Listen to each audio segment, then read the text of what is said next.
concrete walls. There's a place for us where we could go, where we could be alone. Between city lights, we don't have to hide. I wanna go, do you wanna follow? There's something in the air, I can't explain it, but it's there. Ain't nobody gonna find us in our secret love affair. I don't wanna have to hide no more, it shouldn't be unfair. I wanna go, and I wanna know, do you wanna follow? Baby, do you wanna follow? Come with me, do you wanna follow? Baby, can't you see that? I wanna go, and I wanna know, do you wanna follow? Baby, do you wanna follow? Come with me, do you wanna follow? Baby, can't you see that? I wanna go, and I wanna know, do you wanna follow? I can't understand why we can't hold hands, but they don't know what we have is real love. Aren't you sick and tired of having to hide? I know a place, do you wanna follow? There's something in the air, I can't explain it, but it's there. Ain't nobody gonna find us in our secret love affair. I don't wanna have to hide no more, it shouldn't be unfair. I wanna go, and I wanna know, do you wanna follow? Baby, do you wanna follow? Come with me, do you wanna follow? Baby, can't you see that? I wanna go, and I wanna know, do you wanna follow?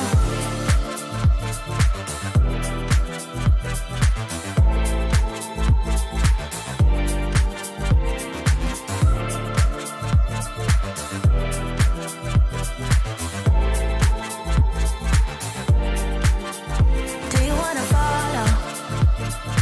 Baby, do you wanna follow?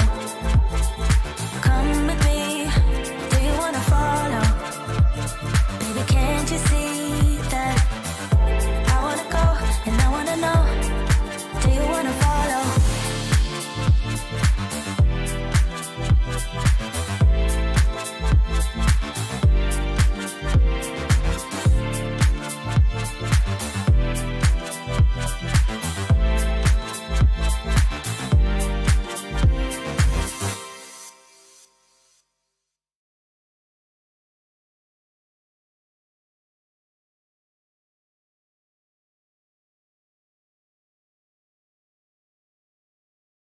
My goodness. There I am. Let's just frame by frame that one, huh? Woot. Did you see that? Oh, hold on. I accidentally got rid of it with a little keystroke. I didn't mean to. Hang on. No. Oh, my goodness gracious. Stupid. My hotkeys. I need a Stream Deck. My hotkeys for switching scenes in OBS are also being grabbed by other programs. That's the #1 reason why I should buy a Stream Deck. Right about here. Right about 439, I think is where it is. Check this out. Do.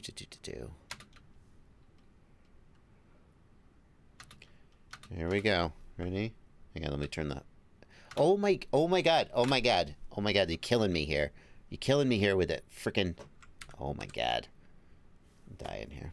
You guys can hear the audio. Hang on. 439. I got it. I'm buying a Stream Deck right now.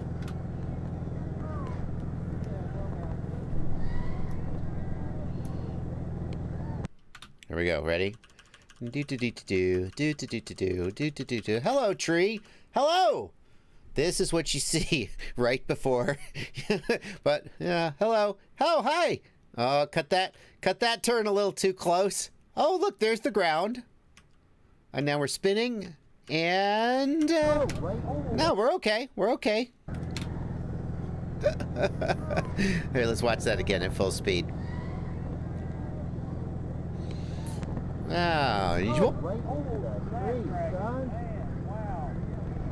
Oh, still flying. It was at this moment that he knew That is exactly right, Beckham official. But wait. You guys, I can't wait. Unfortunately, this video is not going to come out for a couple weeks because reasons. But I'm gonna tease you guys with it here on the live stream. Hang on. Oh, did you see that? He's right there. He's towards you on this side of the bench. Okay, take a few practice passes. Take a few practice passes. This is what I did yesterday. Oh, I missed. Oh, I missed. I was trying to get it right on. I tried to. Here we go. Here we go. Ah! Oh! So good. It's so good. It's so good. Hang on, I have one more thing I can show you. Hold on. Where is the... I can't tell which one it is. Is this the one? Is this the slow-mo one? I don't think so. Oh, there it is. There it is. Hang on. Look. Is it playing? That's the problem with slow-mo. You can't tell if it's playing. Any minute now. Please. Come on. You can hear it coming in slow-mo. Oh, that's the clip. That's the miss. Hold on. Where's the hit? Where's the hit? Sorry, guys. Oh, there it is.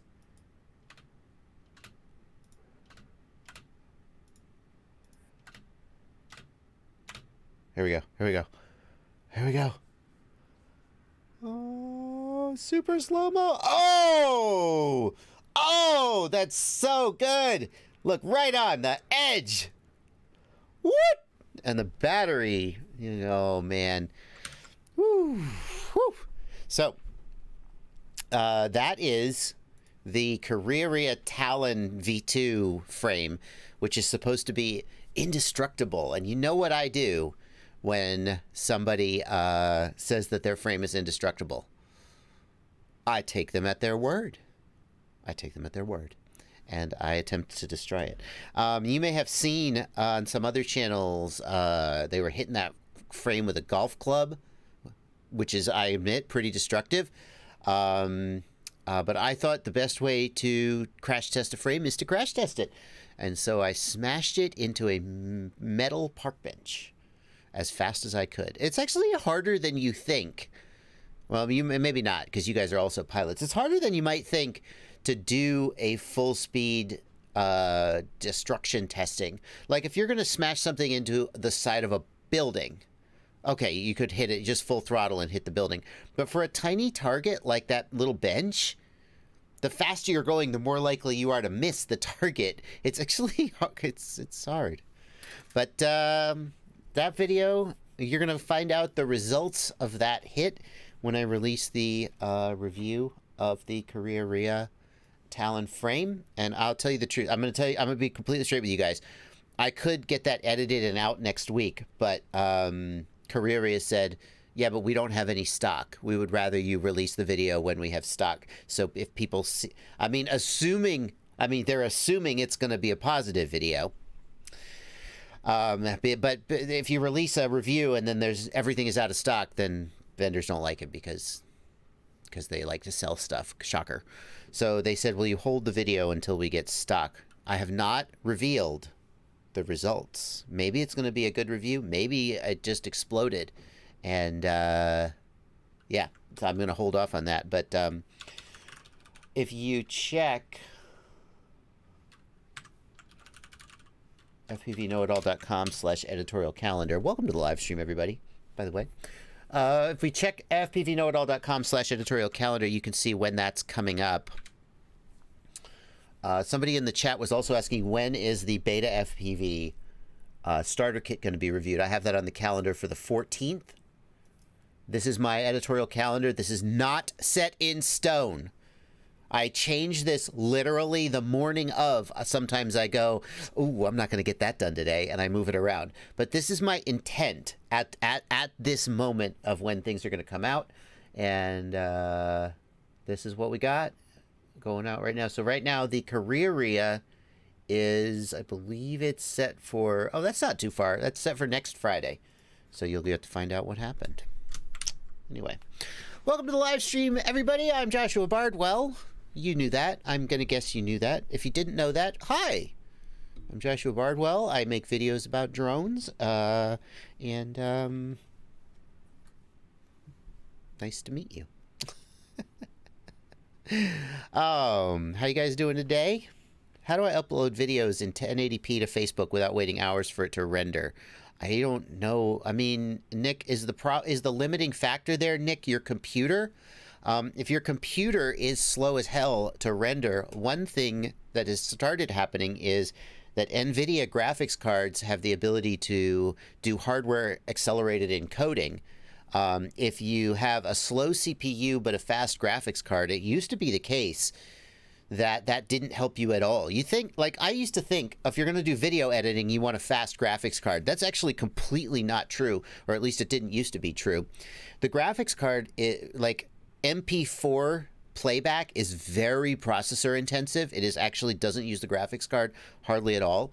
A few effects, like if you're doing color grading, that can use the graphics card. There are some effects that are graphics card accelerated, but it turns out that for playback, you need fast hard drives, basically a bunch, like a RAID array of SSDs. Makes you have fast playback. You need a lot of memory. You need a fast processor. The graphics card actually didn't used to be really heavily involved with video editing, and encoding is very processor. It was not accelerated by the graphics card basically at all. But lately, NVIDIA, and I know that DaVinci Resolve has supported it for a while. Adobe Premiere just started supporting it. You can do hardware encoding, and if you have a fast graphics card, I have on my laptop with a GTX 960, which is not even a very fast card, you can do 1080 rendering at faster than 1:1. So a 5-minute video renders in like 3 minutes. It's super fast. I have a 1080 Ti in my desktop machine, and it renders at like 5:1. It'll render a 20-minute video in like 4 minutes. It just cranks it out. Now, if you're talking about the upload speed, of course, that's obviously just your internet speed. And if you're talking about Facebook taking forever to process, I don't know what you could do to do that, to make that faster. So, waiting for Facebook quality to go from low to high. I don't know about that, Nick. I mean, usually with YouTube, at least, if you upload in a format that YouTube expects, it will encode it faster. But I just think you gotta, I mean, why? I guess I don't know why it's taking so long. Are you exporting in like MP4? Don't know. I'm sorry, man. I would look up the Facebook encoding, recommended Facebook encoding settings, and just use those. So one of the things that I do is I talk about news at the beginning of each live stream. I am going to answer questions. This is what I got going on. This is my main screen, my control panel. And up here on the left, I got my stream. I'm looking at my stream right here. Thank you to 410 of you who are watching. I got your questions and comments right here that I am monitoring prominently, and I will be answering your questions, just like I answered that one about Facebook. I got my patrons up here in my Discord server. If you like Discord servers, you can become a patron, and you can join mine. It's one of the few things I do that is patrons only. Thank you, patrons, for making it possible. You know, I just had a conversation this morning, a conversation that, in retrospect, it would have been better if I just stayed out of. I've gotten so much better at staying out of conversations that just piss me off and piss other people off, but not 100% good at that. And somebody accused me of, like, they were like, oh, yeah, you know, Bardwell's reviews are affected by who sends him free product, which and I was very happy to be able to say I just work for my patrons. My patrons support me. I get enough money from them that I don't have to be scrounging for free gear. The truth is, I have literally piles of gear that shows up at the vendors. Somebody will say, hey, do you want to review this product? And I'll go, nah. I mean, okay, it's okay, but I'm not super excited about it. My schedule's really busy. And then they just send it to me and it shows up in the mail, and then I feel guilty for not reviewing it. So the idea that I would like change my opinion in exchange for free gear, if you want me to shill for you, don't send me free gear. You have to send me money. That's how it works. I don't need free quadcopters. I have plenty of quadcopters. Listen, that quote's probably not going to look good out of context. Thank you, patrons. That's what I'm trying to say. Thank you, patrons, for making it possible for me to be objective. Because when you're first starting out, there was a time when I was first starting out. I'm not going to say that I ever like changed my opinion in exchange for free gear. But when I was first starting out, I reviewed some products that I wasn't very interested in just because it showed up in the mail and I was like, well, I guess I need something to review today. So it wasn't so much that I wanted the product for free. It's just that I wanted anything to review so I could make content. And I'm really so not in that place right now. I'm so not in that place. I'm very happy. I have plenty of content to make. I can essentially pick and choose what I want to review, and I can say whatever I want about it. Sometimes I feel bad because like Beta FPV sent me this X-Night 5, and I was like, okay, I've been this whole sub 250 gram toothpick thing is happening. Let's pick one. Let's give it a fair shot. And I basically said bad things about that quadcopter, and then Beta FPV was like, thank you for the feedback. And I was like, I feel kind of bad. I mean, that's my honest opinion, but there you go. Beta FPV. Sorry, Beta FPV. I don't really apologize because I work for you guys. I work for you guys, and that's how it should be. Thank you, patrons. And if you want to be one of those lovely people who makes it possible for me to be objective and to not owe anything to sponsors or people who send me stuff, you can join my Patreon and join my Discord. Down here is the super chat. We already have a super chat of 40. I think that's a rupee. 40 rupee super chat from James Bajan, EV300O versus Sky 030. What is the EV300O? Let's get this super chat going because we talk about news and new products, and we are going to do that. And here's a new product that's making some news. I think I have these. I think they're sending me these. Should you get the EV E300O or the Sky 030? The interesting thing about these goggles is, does this look, if I were to show you this goggle and ask you who made this goggle, what would you say? Would you say that looks to you like an Eachine goggle? Hang on, let's look at the other angle on it. Does that look to you like an Eachine goggle? Does it? Who does that look like makes this goggle? It doesn't look like an Eachine goggle. I'm waiting for the chat to catch up. Who does it look like makes this goggle? Sky Zone, Michael Honeychuck. That is right, Trocal RC. Doesn't that look like a Sky Zone goggle? What happened here? Eachine? What are you doing, Eachine? And then some people on Facebook said they believe, and I'm not saying this, some people on Facebook say they believe that this is a partnership between Eachine and SkyZone, where SkyZone designs the goggle and Eachine manufactures it. And somebody asked Daniel, SkyZone Daniel, who is is he like the owner? I don't know what his, but he speaks for SkyZone. And he said, I can neither confirm nor deny that, which of course, I mean, you can read between the lines there. So it seems like Eachine went, hey, SkyZone, you make good goggles. Let's work together. And after the kind of sort of debacle that was the EV 300D, wait, which one? The one with the latency problem, that can only be a good thing. Now, the big question about this goggle is, $500. You could buy an HDO2 for that price, but not an HDO2 and a rapid fire. Rapid fire is still going to cost you another $160. So, would you pay $500 for an ultra premium SkyZone with 1024 by 768 OLED screen? I feel like that's not, because SkyZone makes good stuff. The EV3, the SkyZone Sky 030 at $400 is, I think it's worth $400.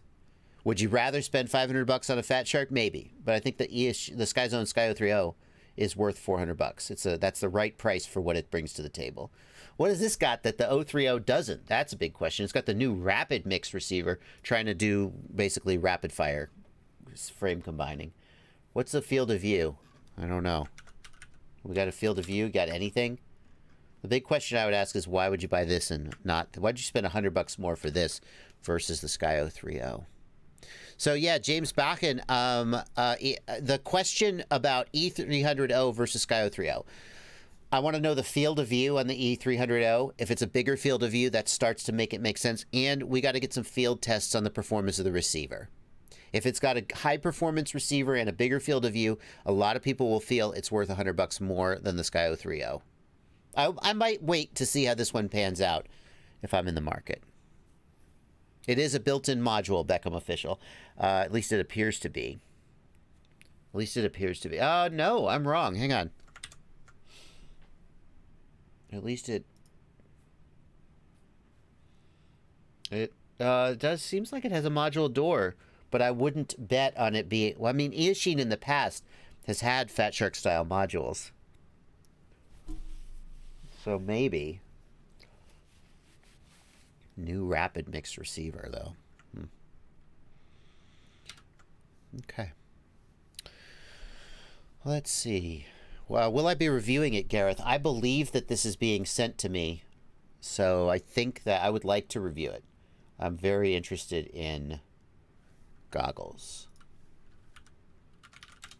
Let's look at some other news that we need to get out of the way at the beginning of this here stream. Some people feel like the news is their favorite segment. News time, news. I need like a little graphic and music for my news. This could be the music. News. It's time for. No, wait, I gotta do it better. It's time for news. I can sing better than that. I'm just doing it badly on purpose. Shut up.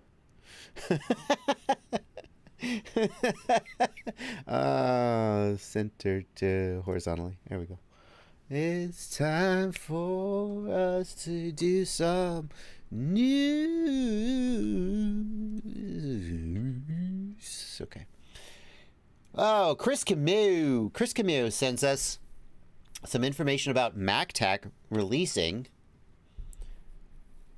replacement screens for the Hero 8, discussed in this thread on Reddit about the screen protectors. This is the camera butter guy. GoPro Hero 8 glass lens replacement kit. I don't know how this is supposed to work. Do you have to take the whole thing apart? Replacement, that's one of the biggest downsides of the Hero 8 is that once you break the lens, you are effed. So if that has been, you combine that with this product, again, released by the camera butter guy, MacTac, which is a protector for the back of your Hero 8, which is the other weakness. How do you replacement lens, new adhesive, and a tool? I see. Heat gun. So you basically, I guess you must heat the adhesive up, pull the lens off, and replace it with a new one. That's pretty freaking slick. That is going to make the Hero 8 a whole lot more compelling. That's really cool. Thank you, Chris Camus, for sharing that. What else do we got? Let's see. This is more a new product than news, but new products can also be news. The Runcam Eagle 3 has come out, and I gotta say, when I first saw this, I went, wait a minute, you told me you were discontinuing the Runcam Eagle. That's the whole reason that I worked on the Phoenix, and I loved the Eagle, and if you were gonna release a Runcam Eagle 3, why'd you tell me you were discontinuing the Eagle? That was literally my reaction. The truth is that the Runcam Eagle 2 was discontinued, and the Runcam Eagle 3 does not have the same sensor as the Runcam Eagle 2. So it is being sold as an Eagle, but it may not have the same sort of, well, I think like magic Other people thought it was the worst image they ever saw. If you are a big fan of the Runcam Eagle 2, don't just buy the Runcam Eagle 3 and assume it's going to be the same thing. I do have one of these. I'm looking forward to trying it out. If I had known they were going to release an Eagle 3, I would have at least waited and checked it out before I settled on the Phoenix 2. Not that the Phoenix is bad. I like the Phoenix. I wouldn't have put my name on it if I thought it was bad, but at the same time, I would have liked to have at least seen the Eagle. They were like, yeah, these sensors that we're putting in the Eagle are super expensive, and the minimum order quantity is super large, and we don't think it's a good idea. We're going to discontinue the Eagle. And I went, oh, I'm so sad. Okay, well, let's look for the next good camera. A few months later, I was like, hey, the Phoenix 2 is pretty good. Let's do that. And then, like, a month later, they were like, hey, we got a new camera. It's the Eagle 3. And I was like, what? You could have... Okay. Okay. I hope it's bad, so that I don't look at the Eagle 3 and go, oh my God, I would have rather done this one. What are you going to do? Are PID sliders coming in Betaflight OSD and 4.2? Blindsides asks. Good question. Someone was working on that, then they stopped working on that due to, let's just say that the Betaflight, the people who are in control of the Betaflight GitHub project have very strict standards about what you have, the hoops you have to jump through to get your code included. I'm not making a judgment. Some people have said it's too strict, it's annoying, and it's running people off. Other people have said, you got a big project, you have to have standards. I am not in a position to judge whether the standards are reasonable or too strict. But what I heard is the person who was working on PID sliders in the Betaflight OSD, he submitted some pull requests or whatever you do with GitHub. There was some pushback saying you need to jump through these hoops to get this code in. And then he went, screw this, and he left. So there was some work on it. It is not currently coming, as far as I know. Sorry to say. What else is news? What the F? What is this? No. Why are there... There's about a... Oh, my God. Oh, my gosh. Isn't that fun? Isn't that fun? Hey. Well done. Well done.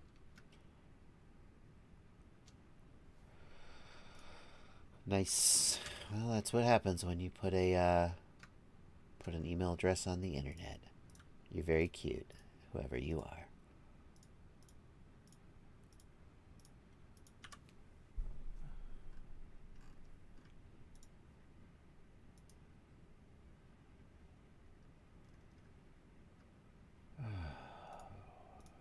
Some people. Let's see what else we got. Of course, news that happened this week is the Immersion RC Ghost. And I have a video out with Tony Cake, founder of Immersion RC, co-founder, I suppose is the right way to put it, talking about that. What are my thoughts about Ghost? Here's my thoughts about Ghost.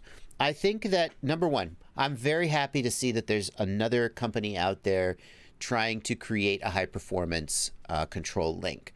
There are some questions about, like, why is Ghost in the 2.4 gigahertz versus 900 megahertz? Will 2.4 gigahertz have the kind of penetration people expect? Ghost only goes up to 100 milliwatts in the EU and 350 milliwatts in the US. Can that compete with 1 watt from a 900 megahertz system like Crossfire or R9? These are all very good questions. Who is the intended audience for Ghost? Maybe it's not people who need massive penetration. Maybe it's racers who want that ultra high speed 222 frames per second update and 4 millisecond latency. All of these are very good questions, and at the end of the day, the only way to answer it will be when the product comes out and people start using it. You know, like, people are asking, why haven't I said more about the FlySky? FlySky has a 2.4 gigahertz long-range control system. In fact, somebody in the comments was like, oh, you'll talk about Ghost, but you won't talk about FlySky. And the answer is that I've looked into the FlySky system, and so far, I am not convinced that it's necessary for me to talk about it yet. Whereas when a company like Immersion RC says, hey, we're doing this new thing that has enough, carries enough weight that at least I'm going to, I'm not endorsing the product, but I definitely am interested and would like to give them a chance to talk about it. In 6 months, we'll know more about Ghost. When FreeSky R9 first came out, there was a lot of interest and a lot of hype, and then some people feel like maybe it didn't quite live up to that. Some people. So, some people think Ghost is pointless, like Matt Hauser. It depends. I mean, Matt, if you could get 10 kilometers of range on it, there are people out there who would prefer to use 2.4 gigahertz over 900 megahertz. Race organizers, people I know who organize big races, are so excited about Ghost because what racers like to run Crossfire because it's lower latency, but you get 8 Crossfire pilots going at the same time, and one of them's at 2 watts, and everybody's fail-safing, and it's just a pain in the ass to run a race with Crossfire. I'm not saying that. More than one race organizer has said that racing with Crossfire is an unnecessary pain in the ass.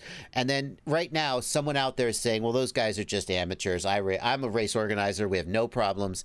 Crossfire has taken steps to deal with this. For example, you can put your Crossfire module into race mode, and like the back of the module will turn purple if you're in the right flight mode. The fact that you have to do that indicates that there's a problem that is looking for a solution, and moving to 2.4 gigahertz is one potential solution.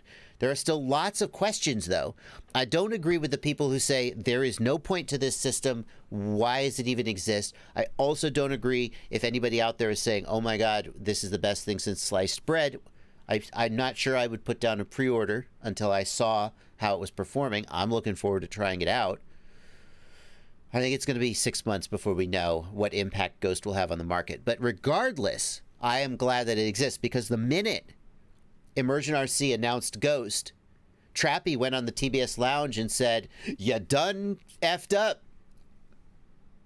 Something big is coming." And so that means that this is pushing. Does TBS have something similar in the works? I don't know. But this is when there is no competition, technologies stagnate. When there is competition, technologies move forward, and is good for everybody. And let's face it, FreeSky, look at what Crossfire is doing. Look at what TBS is doing with Crossfire. TBS micro module, rumored to be now going from 250 milliwatts is 100 milliwatts.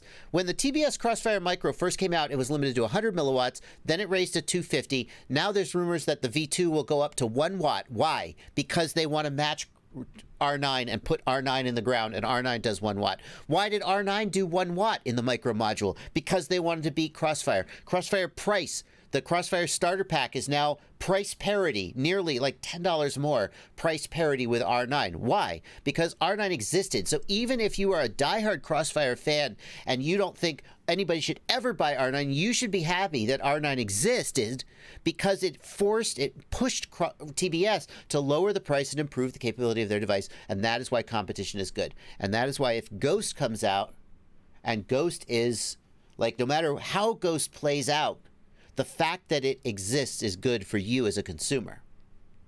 Okay. All right. Okay. So, let's do some questions. All right, enough of the news, enough of the products. Thank you guys for submitting me. Thank you guys also for subscribing me to every newsletter on stanford.edu. I'm just gonna block that, and then I'm never gonna see it again. So congratulations, your trolling was ineffective and you're a jerk, but good for you. Keep it up.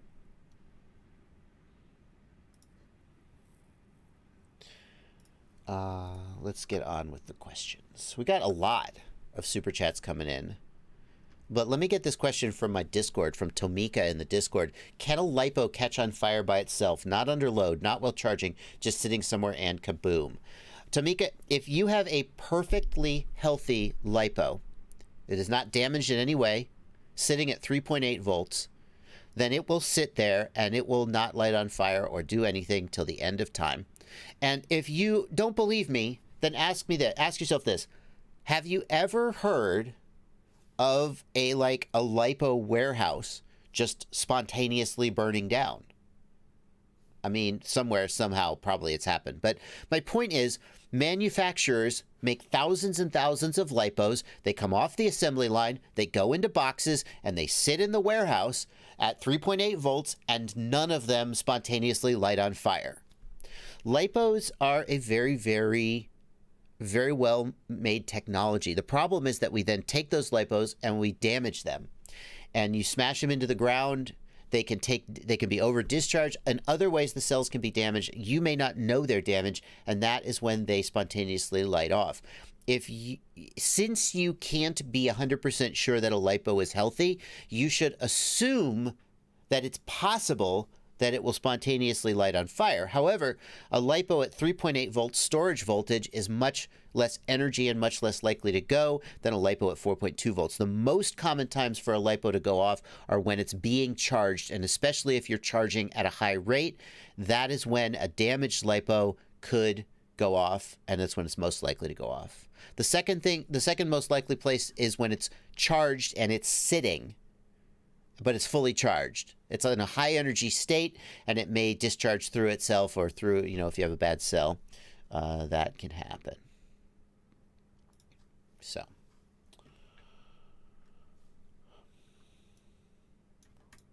Yeah.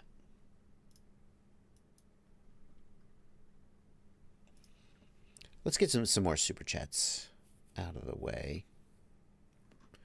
Got a bunch of super chats. Thank you guys for hanging on while I got all this stuff out of the way.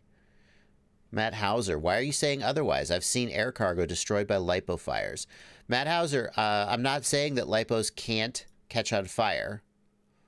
I'm just saying air cargo destroyed by lipo fire. What was the state of that lipo? Was it a healthy lipo? You don't know. No one knows. It just lit on fire, and they believe it was a lipo. A healthy lipo at storage voltage is not going to spontaneously go off. That's that. I mean, I'm just trying to balance it out. Lipos are. Let me ask you this. Here's an analogy. Let's say you take a firearm, you load it, you cock the hammer, and you set it down on a table. Is it going to fire itself? No. Someone will have to touch the trigger in order to make it fire. It will sit on that table till the end of time, and it will not fire. My point is that you have to balance out an understanding of the risk. If you have a brand new lipo at 3.8 volts that has never been crashed and never been damaged, it's possible that it's defective, but it's not likely, and it is unlikely to just go off. It doesn't mean you should get complacent and assume. It just means that's a very, very low risk scenario. And you want to understand the realistic risk and not just live in fear of things that aren't as likely. That's all I'm saying. Okay, super chats. Nick Spiker, thank you for $5. Do you know of a program to stabilize footage using black box gyro data? Nick, there are people out there working on projects to do that. I don't know of anything mature. And I can't point you to those projects. So I'm going to say no. I'm going to say that does exist, but there's nothing out there that I know that you could just use. Richard Harris, thank you for $5 in the super chat. No need to apologize, Rick. It's all good, dude. It's all good. Angster013, thanks for £3 in the super chat. What do the different Taranis X9D modules do, and which should I get? If you have an X9D, then probably you should just use the internal module. It supports the D16 ACCST protocol. That's what most FreeSky receivers use, and that's probably what you want to be using. I've heard a rumor, by the way. Can anybody confirm or deny that FreeSky is shipping RxSR with Access firmware now, not ACCST? Someone sent me an email from a FreeSky dealer who seemed to be saying that future RxSR receivers from FreeSky would have Access firmware on them, not ACCST. Can anyone confirm that they received an RxSR with Access firmware on it? I'd be very interested to know.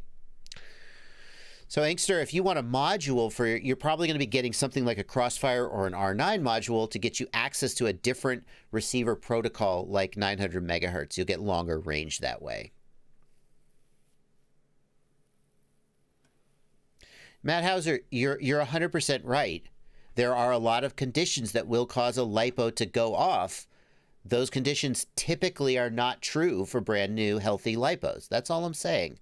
No one is arguing, Matt, that lipos can't explode spontaneously. I'm just saying that a brand new healthy lipo is not likely to you don't need to, you should, because all of our lipos have been abused, you should probably assume that they could go off and behave accordingly. But the most likely time for them to go off is when they're being charged or after they've immediately been abused. All right, not gonna keep arguing this point. Take up the live stream's time. That's enough. Garland McNew, thank you for $5. Have you seen the video quality of the Mach 3 significantly degrade over time running on 1 watt? I have not seen that. I would want to check the output power of the VTX. You could use something like the Immersion RC RF power meter to do that. It happened to me with a long-range setup, fly the same place, no crashes. I mean, it's possible that it has degraded. There's just no way to know for sure without testing. Garland McNew says his RXSR came with access on it. Very interesting. I should buy one and see if it comes with access. That's definitely something that people need to know. Avolet FPV, some guns can go off on their own if you knock them. I mean, not modern guns don't have that. That's a defect. Modern guns don't have that problem. They don't spawn. They're all drop safe. If they're not drop safe, they're recalled. That's a fact. The thing is, like, I've seen video. No, I'm done. I'm not talking about lipos anymore. I'm done. Michael, thank you for 50 Swedish kroner. Have you heard anything new from Fat Shark about shark bite? There was a post to Instagram about shark bite. That the prototypes of shark bite finally reached a point where Fat Shark felt comfortable ordering production. So that Fat Shark is going to production with Bite Frost or Shark Bite, and I'm looking forward to seeing what happens. So Thor, thank you for 100 Norwegian kroner. I'm looking for a drone to get into FPV, but I live in 2024. I'm thinking about if I should go analog or DJI, and also a bit about what radio to select. I think the Radio Master with the Immersion RC Ghost. So I can't tell if when you say you live in 2024, you're limited to 250 grams. If you're limited to 250 grams, I think that analog is a smarter choice. There are like a very, very few DJI quads under 250 grams. It is very hard to get a DJI quad under 250 grams. If that's your limit, I think you're going to have a lot more flexibility going with analog.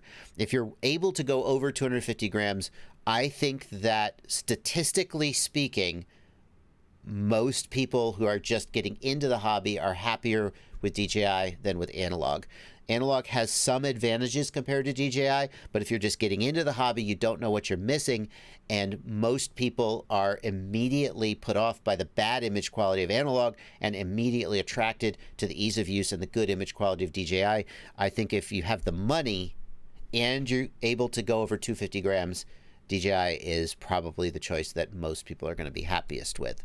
There is more to it, and some people would be happier with analog. So dig further if you want to, but most people I think are going to be happier with DJI.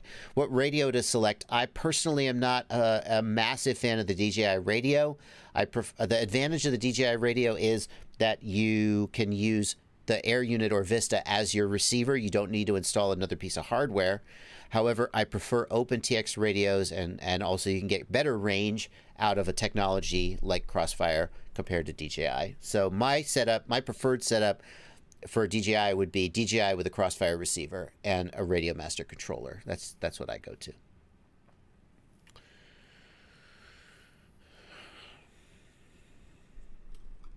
Let's see here. Still clearing out the super chats. Michael Belshi, thank you for $20 in the super chat. I'm waiting for your budget build kit from Get FPV to arrive. I have a Radio Master TX16S. Will the process to update the RXSR be the same? No, it will not, Michael. You do not want to flash the Access firmware to the RXSR because the Radio Master cannot bind to Access firmware. And in fact, if you have purchased an RXSR, and as we discussed earlier in the stream, they may have started shipping the RXSR with Access firmware on it. If you buy the RXSR and it will not bind, so don't update the firmware. Try to bind it in D16 mode. If it won't bind in D16 mode, you might actually need to flash the firmware back down to ACCST firmware, unfortunately. You could also get the Jumper R1 receiver, which is guaranteed to ship with compatible firmware if you don't want to go through the process of flashing it. Unfortunately, the Radio Master cannot flash the receiver by plugging into the bottom. It's a little bit more complicated to flash the receiver with the Radio Master. Sadly. Just go Crossfire. Get it over with. Eric Magnus, thank you for $2. Your X-Night 5 video is one of your best. Tango 2 XJT Bay. Tango 2, don't think it's getting an XJT Bay, no. The people who are using modules on the Tango 2 are using like a... who's doing that? I don't think anybody's doing that. Thank you, Eric Magnus, for your donation. Eric Robinson, thanks for $5. An hour into the live stream, I'll finally have cleared the super chats, but what can you do? Eric Robinson, thanks for $5. Nick Spiker, thanks for $5. Is there a way to set up Betaflight like air mode with 3D so to keep it stable, but with net zero prop spin when your throttle's all the way down?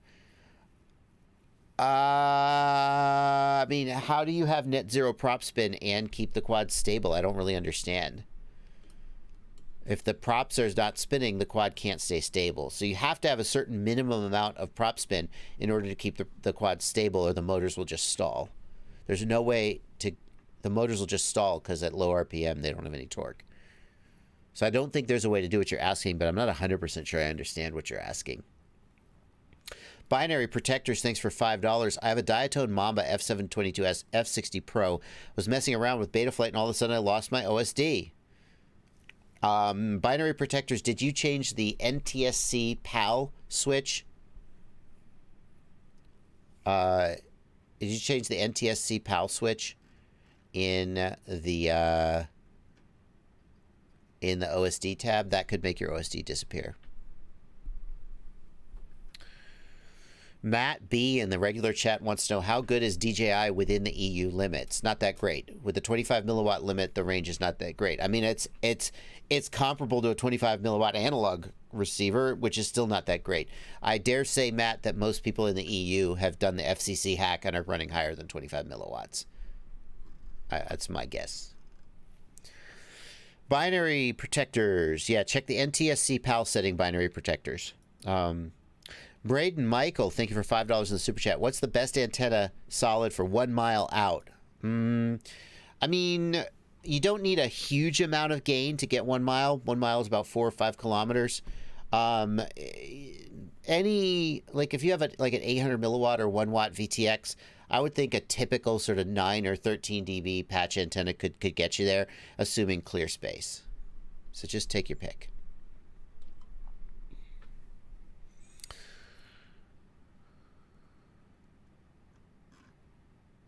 Okay. People talking about Ghost versus Crossfire in the chat. KD2RDH Larry says Ciotti FPV. Ciotti's in the chat pumping Ghost. And Larry asks, would you pick Ghost over Crossfire right now?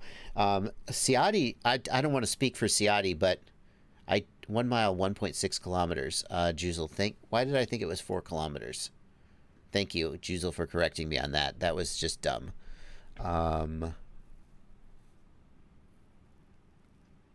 Yeah, sorry. Just talking off the cuff.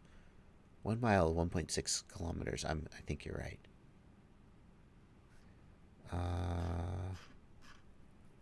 Where's this dude? Okay, this guy is fired. This guy's just trolling. He's gone. Matt Hauser, you're fired. I'm assuming you're trolling. You're hidden from the channel. Goodbye. If you were I don't know what your deal is. If you think I've made a mistake and you're a valued contributor to my channel, then email me and I will consider unhiding you. Mr. Tux, you can flashback an RxSR receiver from Access to ACCST. When Access first came out, there was some question that FreeSky might lock the bootloader to prevent you from flashing back. That has not happened. Okay. OCDFPV in the Discord wants to know if I can talk about compatibility issues using a Betaflight ESC on a KISS flight controller. The big limitation there, OCD, is that the KISS flight controller has 5-volt buffers on the motor outputs. What that means is that the motor output is a 3.3 volt signal, and that makes it more susceptible to noise. KISS, at least the KISS V1 did. I think the KISS V2 is the same. I'm not 100% sure. KISS has 5-volt buffers, which means it just it raises the voltage and retransmits the signal at a 5-volt level. This makes it more resistant to noise, but it's not a bidirectional buffer, which means that you can't do pass-through. You can't configure the ESCs, the BL-Heli ESCs, using pass-through, which to me is a deal breaker. The way that KISS does it is that each ESC has a separate telemetry wire that they use for configuration and flashing. BL-Heli doesn't do it that way. BL-Heli does it over the motor output. Since you can't configure BL-Heli with a KISS ESC, I don't think it's a good fit. However, some people have said that they have a separate plug and a separate Betaflight flight controller. And when they need to configure their ESC, they unplug the KISS flight controller, they plug the Betaflight flight controller in, they configure the ESC using the Betaflight flight controller, and then they plug the KISS back in. To me, that's not worth it. I would just use KISS. I would just use a FetTech ESC with a KISS flight controller, and then it would work. So,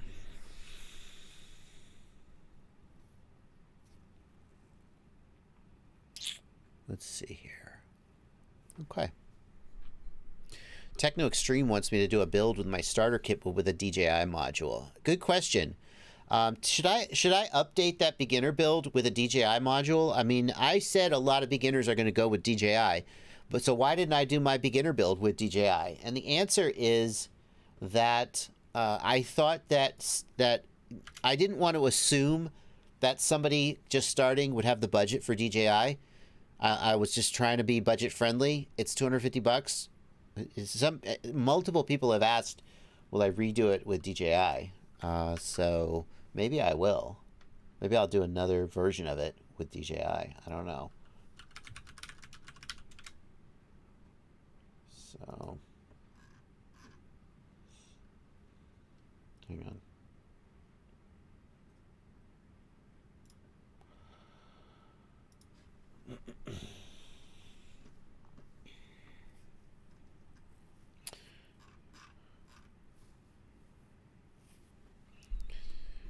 So Ciati is saying, I don't think I ever finished that thought.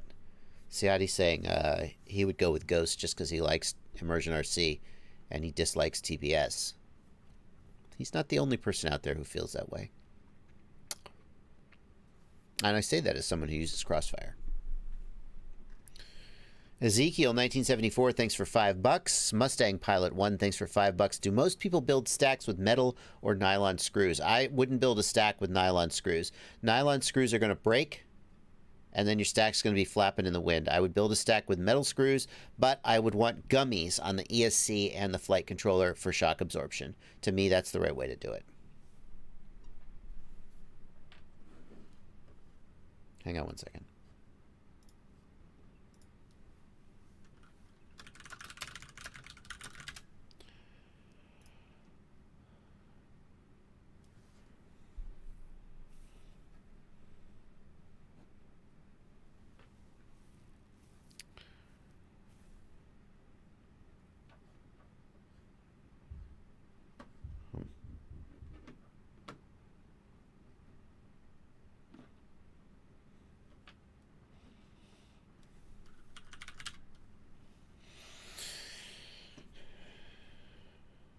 Robert Marer, what are the purple rings around your switches and where'd you get them? They are actually, I think they're on my Ultimate FPV shopping list, but in addition, you can probably find them on Amazon. No,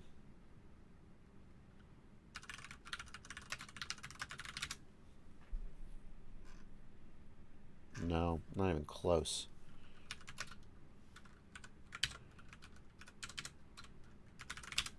Oh, where are they? These are the anti-slip covers. Where are the nuts? Nuts, that's the word. There we go. So yeah, you can get them on Amazon, and they come with a little tool to install them. And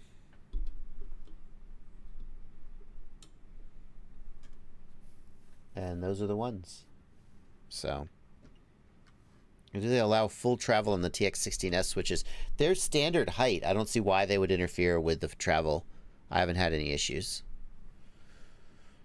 So, I haven't had any issues.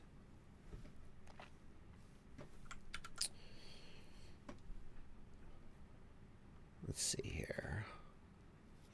Mikhail Blackstrom, thank you for 50 Swedish kroner. I was out flying analog with my Fusion with DJI the other day. The signal kind of rolled for a quarter second, and then quickly after I lost signal. Is it common? I mean, if you fly out of range, there's not enough information there to really judge. It sounds like you flew into a weak area and lost signal. It is a common problem that when you fly somewhere where your signal is weak, you lose signal.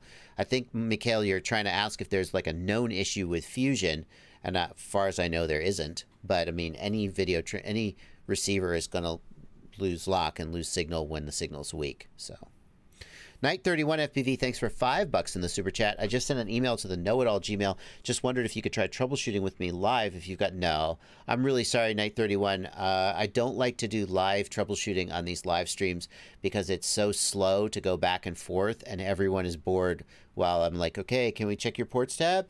It's just not a good use of time. I'm happy to help you troubleshoot the issue. I just don't want to do it live on the stream. I have done live troubleshooting streams in the past, where like we'll pick somebody and we'll try and troubleshoot their issue, but that's just not how these streams are shaping up. Peter Costone, I don't know how to say your last name. Peter, thank you for your donation. I have a weird problem with my T16S and my FlySky X6B. I keep getting telemetry lost warnings, even only a meter away, but I still have full control. That's hard to judge, Peter, because I don't know how sort of the FlySky telemetry, I don't have a lot of experience with the FlySky telemetry system. I'm sorry to, if this were a FreeSky receiver, I would say update your firmware maybe. With a FlySky receiver, I don't know, is there a way to bind with telemetry off? If there's a way to turn telemetry off, I would just try that. That's what I would say.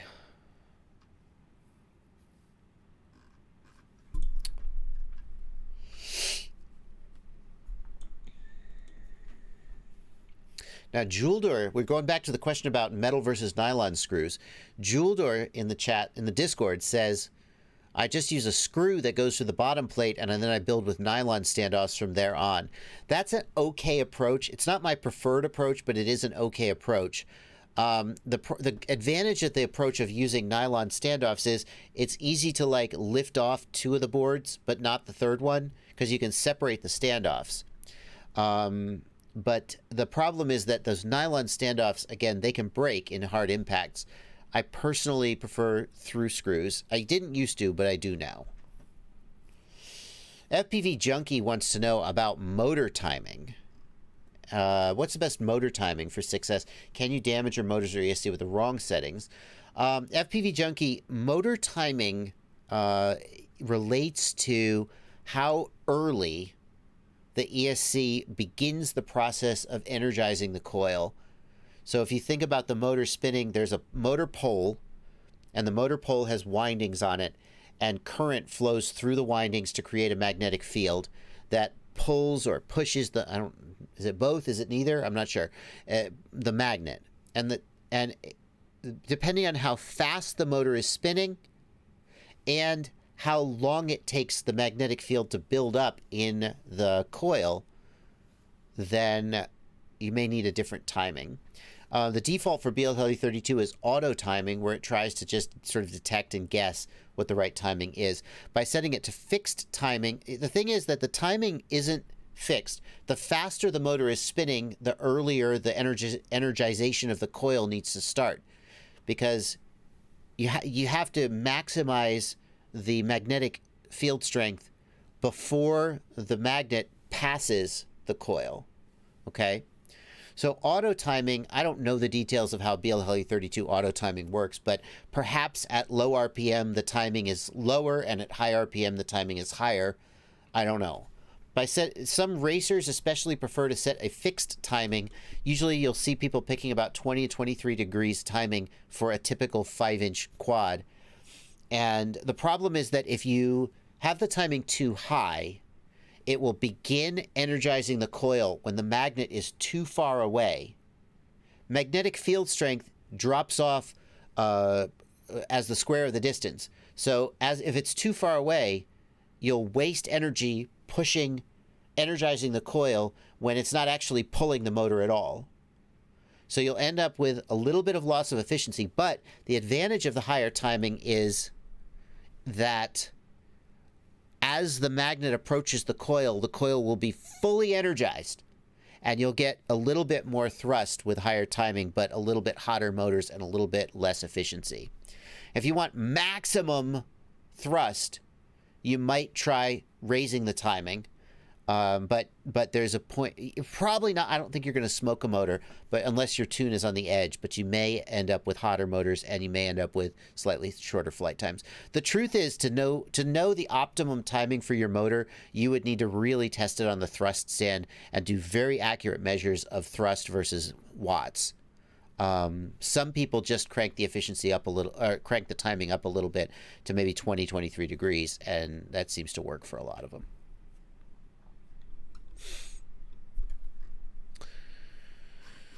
Let's see here. Bannister Post asks, is there a way to tell how to dial in the perfect fixed timing? Bannister Post, again, you would need a thrust stand. You would very carefully measure. You would measure response time. So you can measure, like, from the moment you change the throttle signal to the moment the RPM settles. And you would change the timing and see what maximizes the response time. And you would see how that affects efficiency. And you would look at overall watts per gram. You may find that you get slightly more thrust with a higher timing at a given, especially at a high throttle position. Without a thrust stand, though, it's all just guesswork. Wannabe FPV in the Discord asks, have you seen the AI flight controller projects without a PID controller? So this is something that Drone Mesh is talking about over on his channel. And if you want to know more about artificial intelligence learning of an FPV flight controller, like flying a quad with an artificial intelligence neural net instead of a PID controller, Drone Mesh is posting about that over on his YouTube channel. The AI has to learn how to keep its set point by rewarding it when it does. If so, do you see this being the future? I don't. I said this. I actually wrote about this way back when this first came out. This was originally done as a PhD. I think it was a PhD thesis project. Drone Mesh was talking about it then. It seems like he's picked it up and turned it into his own sort of pet open source project. Here's the problem that has to be solved. And nobody can tell me how this problem is going to be solved. So if I'm not an expert on AI, but I have, I've read a thing or two and watched a few YouTube videos. So this is a question. The way that machine learning works is you feed a data set into the neural network. The neural network does things to the data set, and the neural network is told algorithmically whether it did good or did bad.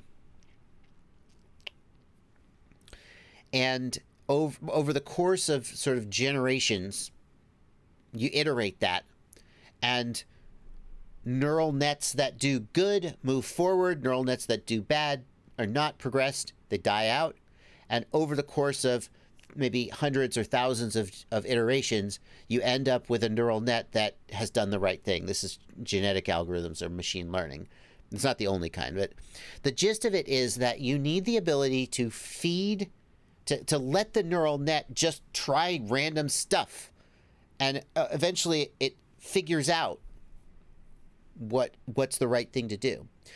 The way that they're doing this, if I understand correctly, is they have created a simulator, quad simulator, and they let the neural net play with the simulator. And like, if the quad does the right thing, then the neural net is doing good. And if the quad does the wrong thing, then the neural net's doing bad. But what that says to me is that the neural net can only fly as good as the simulator is accurate to real life. Let's say you build a simulator, and when you deflect the roll stick left, the quad rolls right. This is just a hypothetical. What that means is that the neural net is going to learn that when you want to roll right, you move the stick left. It's going to learn wrong. Now, obviously, they haven't done that. But I think that you obviously can, because they've demonstrated this. You can build a neural net that can fly a quad, but can it fly a quad better than a well-tuned manual PID controller? In order to do that, the simulator would have to be very good at simulating the things that are very hard to tune around, like prop wash oscillation. And I'm skeptical that a simulator can be built good enough to produce a neural net that flies in real life better than, like, I think, so that's my question. That's my question. How can you get the simulator good enough? And so then people say, well, why don't you just take black box logs? Okay, we're going to feed these black box logs into the neural net. And it's going to learn. Well, what is it going to learn? How is it going to know whether this black box log is good or bad? The way that this would have to work, I think, is that you take the neural controller, you put it on a real quad, you let it fly the quad, and then you feed that black box back into it, and it says, did I do good or did I do bad? But that requires you to fly the quad in real life, which means that getting hundreds or thousands of generations is going to be impossible.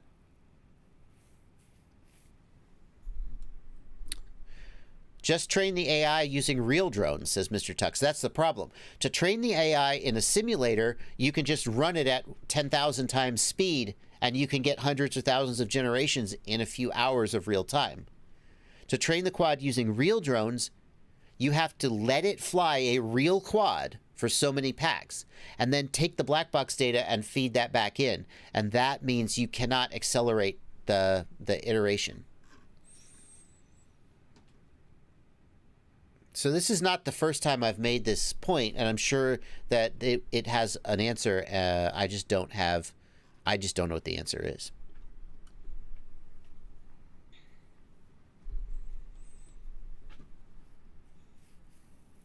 I mean, like, let's look at what Tesla is doing. How is Tesla handling this problem with self-driving cars? Well, what they did is they built a car. They built a car with all the sensors in it. And then they started selling those cars. And originally the cars were not self-driving. And when they had thousands and thousands of cars on the road, gathering data from real-world experiences, then they were able to start processing that data and training their AI for how it should behave. That's what you would need to do to build this AI PID controller. You would need it to be running inside the quad and looking at the set point in the gyro and thinking about what it would do in that situation.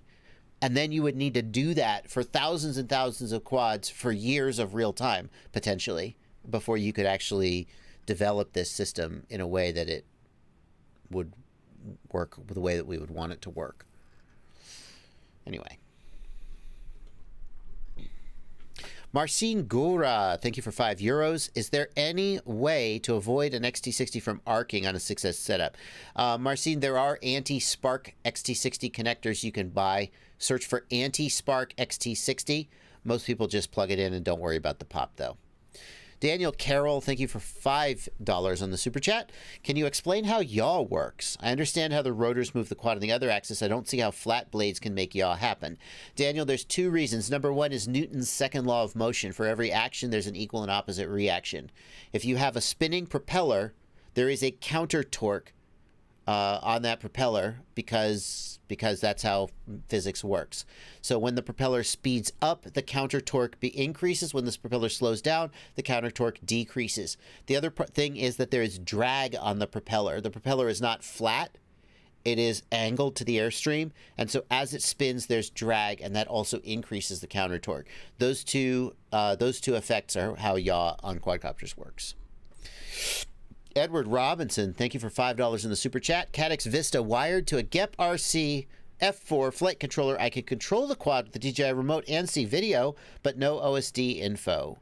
You need, Edward Robinson, you need to enable the MSP/configuration tick box on whichever UART, the white and, is a Vista? Oh, the TX-RX pads from the Vista. The TX-RX pads from the Vista are connected to a TX-RX pad on the flight controller. You need to enable the MSP/configuration tick box in the ports tab of Betaflight for whichever UART that is. A Horrible Gamer, thank you for $5 in the super chat. A Horrible Gamer, if it's worth $5 to you to show this video, then it is worth it to me. This is the EV300D. Oh, latency test. Oh boy. So the latency of the EV300D was famously unacceptable. Let's see whether this is good or bad. Who even is this? This is Eachine. Eachine's demonstrating they know. They're demonstrating the latency. Well, let's hope that it's good. I mean, they wouldn't be showing the video if it was bad, so presumably it's good. I think that also Albert Kim independently reported 16 millisecond latency, which is quite good. So hopefully the E300O has good latency. Yep, 16 millisecond. Nice. Need to test it with both NTSC and PAL, since it can be different. But presumably they got this one right after getting burned on the EV300D. So we'll see.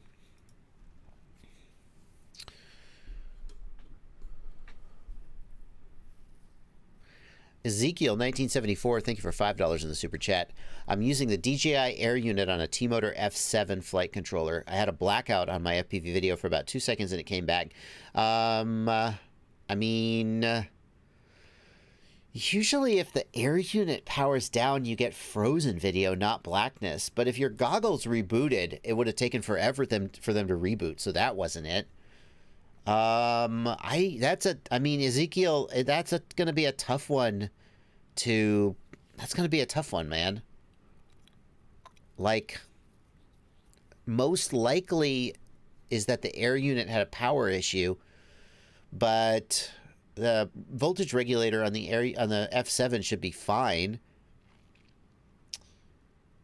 I would guess a power issue first. Assuming if you're using 4S, you could consider powering the Air unit from VBAT instead of the regulator. It's probably not a antenna issue because you would see low RSSI or bad picture corruption in all the time. I'm going to guess a power issue, but that's a tough one to nail down.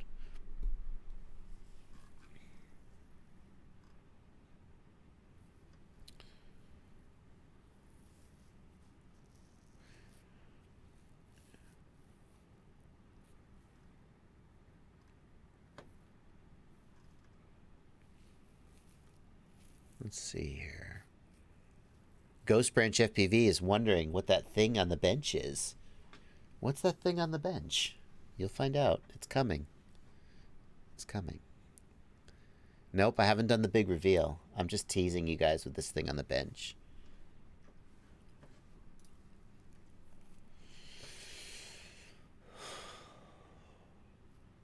How's the Ghost? Asks Simon Weston. I don't know. I haven't got it yet. How do you get on Super Chat? Asks, oh, did I not tell you guys? You want to send a Super Chat, hit that $ right down here and throw a couple bucks at my face. That's how. Anyone know where I can buy a FetTech 45 amp 4-in-1? OCD FPV, I believe Defiance RC has them on pre-order and is expected to get shipment soon, mid-August. No one has them in stock. I believe FetTech actually hasn't been shipping them.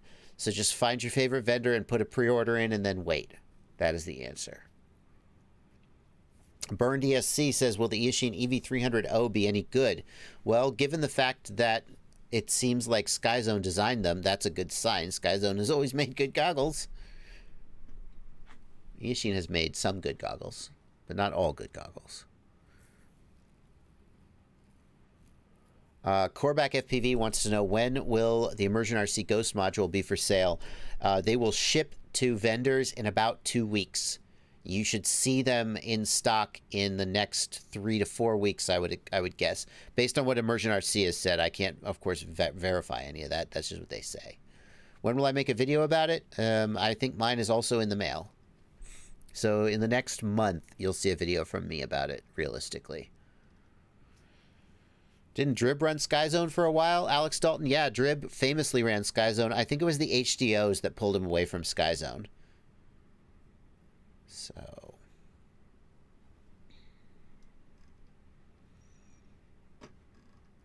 Jeremy Wolf, thanks for $3. Is that? Oh, thank you, Jeremy. That's kind of you. I'm not going to show it on stream because I don't want to put your address out there, but I have your package right here. Jeremy Wolf said, I'm doing a project and I need the OSD chip for a flight controller and I can't find them anywhere in the US. It's going to take me months to get them. He said, if you have any dead flight controllers that I could pull the OSD chip off of, will you mail them to me? I was like, well, that's a pretty weird request, but okay. Okay. So. Six Pack 1946, patron supporter and super chats are two different things. If you're a patron supporter, you can get into the Discord and I will be, watching you in the Discord. Reloaderify, why is the beginner assembly kit so costly? Do you mean my Get FPV Xylo JB kit? I mean, we made it as cheap as we could, but that's how much things cost. You know, $250. I mean, we could have made it. There's no way we could have made it. Like the cheapest you can buy a quadcopter is $100. $100. There are some $99 builds.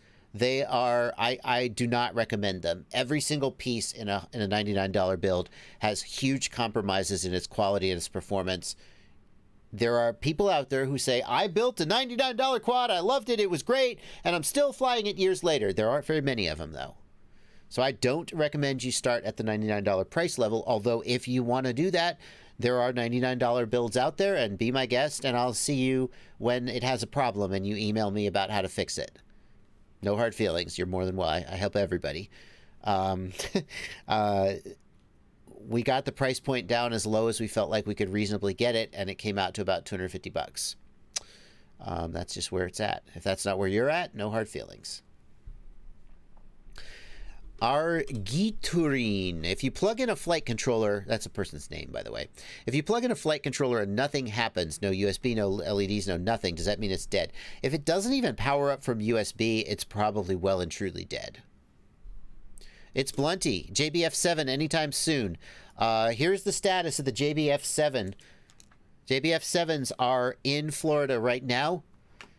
There are a couple hoops that we're waiting to jump through to get the target included in the Betaflight configurator. When that is very nearly done, and then I'll be making an announcement about how people can pre-order it. The initial order of JBF7s is about 100 units. Those are going to be made available to beta testers first. The way we're planning on doing it is that you will buy it at full cost, but then when you give us your feedback, you'll get a discount coupon to take it down, because obviously it's not fair to sell a full cost item, a beta item at full cost, but then we're not going to give it to you at a discount, and then you just take it and you're like, thank you, we need your feedback. So that's the way it's going to work. It's going to be announced on my Patreon first. So if you're a patron, you'll get a notification.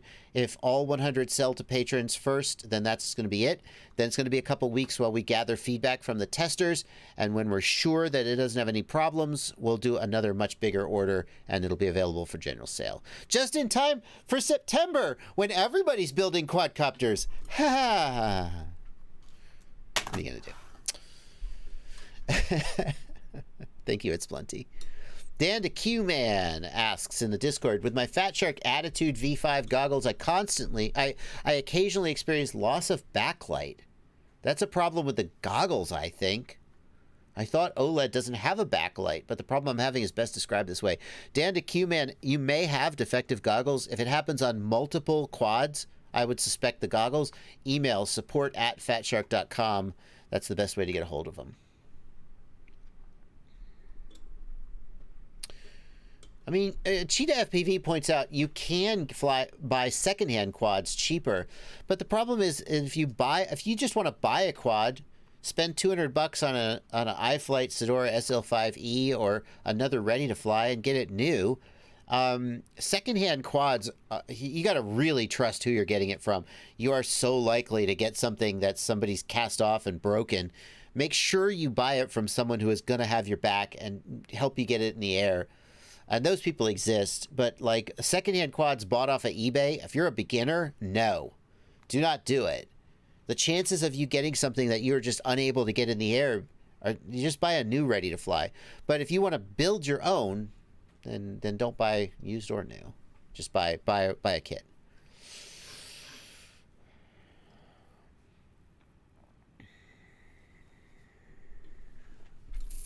What's the best ESC? Heisenberg. What is this, a trick question, Heisenberg? What's the best ESC with D-Shot 2400 right now? KISS? FetTech.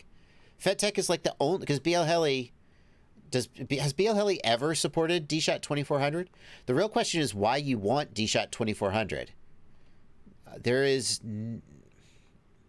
I believe that there's not really a compelling reason to go to D-Shot 2400. The higher D-Shot you go, the faster, the lower latency the signal is, but also the more prone to noise corruption.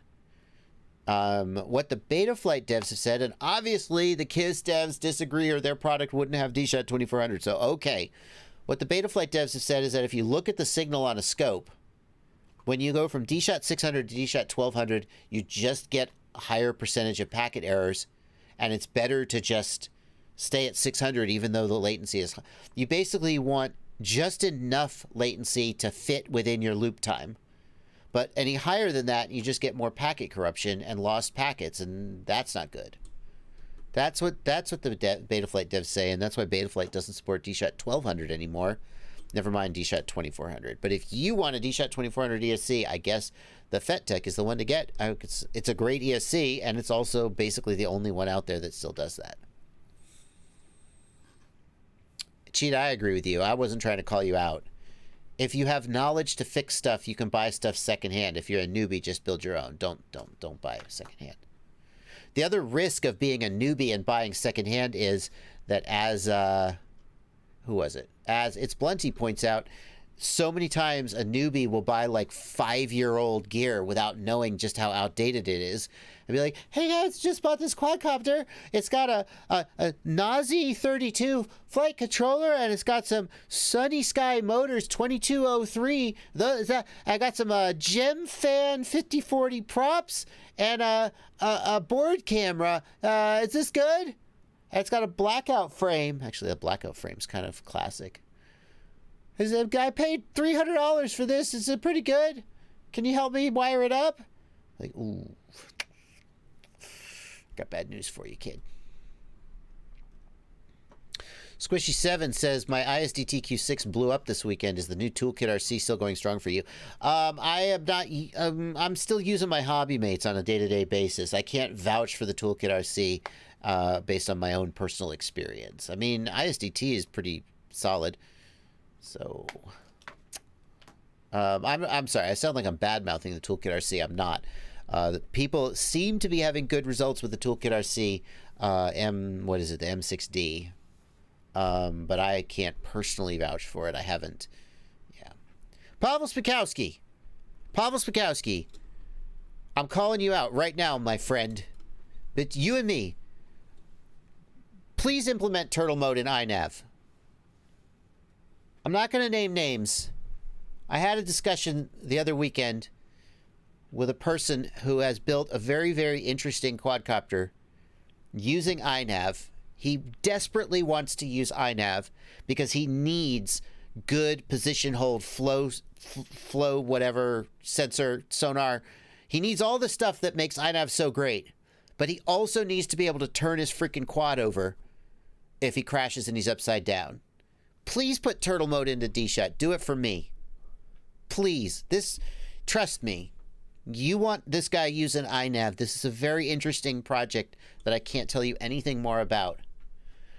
And he said, I'm going to have to switch to Betaflight because this thing doesn't have turtle mode. Oh, Pavel knows who I'm talking about. Okay. Please put turtle mode in iNav. Can you do that? You bet you thought I was going to ask you about bidirectional D-Shot. We're not going there. And I said, I want you to know, Pavel, I said to him, I said, look, I'm going to assume there's an amount of money you could pay him to make this happen. I want you to know I got your back. I said, look, just make him an offer. I'll bet he'll do it. I don't know. Anyway, isn't it fun when streamers just talk to their friends on stream where everybody else can listen? I just thought you guys would get a kick out of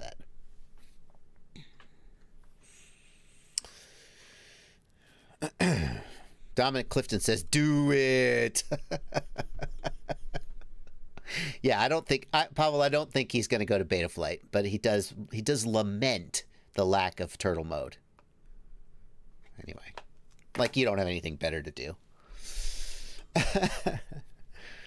Do you think it's reasonable to expect a standalone DJI receiver unit with HDMI out to hook up to Fat Shark HDOs in the foreseeable future? Asks David Lipsky. Thank you for £5. David, I have to say, DJI has amazed me with the things they've done that I thought they would never do. When the DJI goggles first came out, the DVR did not record the AV input. I assumed that was a competitive move to stop you from using the DJI goggles as effective analog goggles. DJI has added so many features to make the DJI goggles great analog goggles. They're still not the best. I still pull out my Fat Sharks or my Orcas when I want to fly analog. But they made it possible to record DVR. They stopped the blue screen. So I would never say never, but when people asked for HDMI output from the DJI goggles, the best they got was the $700 smart controller. Ugh. That is the kind of thing that could exist, but I don't see DJI undermining their own goggle market to make it easier for you to use third-party goggles with their system. I don't see that happening. And you can ask yourself, have they done anything like that with any other of their other systems? And I don't see it. Callie C, thank you for $5 in the super chat. That's it. We're caught up on super chats. Yes. Do you think it's possible to solder a Fat Shark module to the Eachine EV800 goggles? Yes, I'm sure it's possible, Mr. Tux. In fact, I'm sure people have done it. You just got to find the AV wire from the internal module to the screen and cut that trace and solder that trace. Now, how hard is that? Is it that easy? I don't know.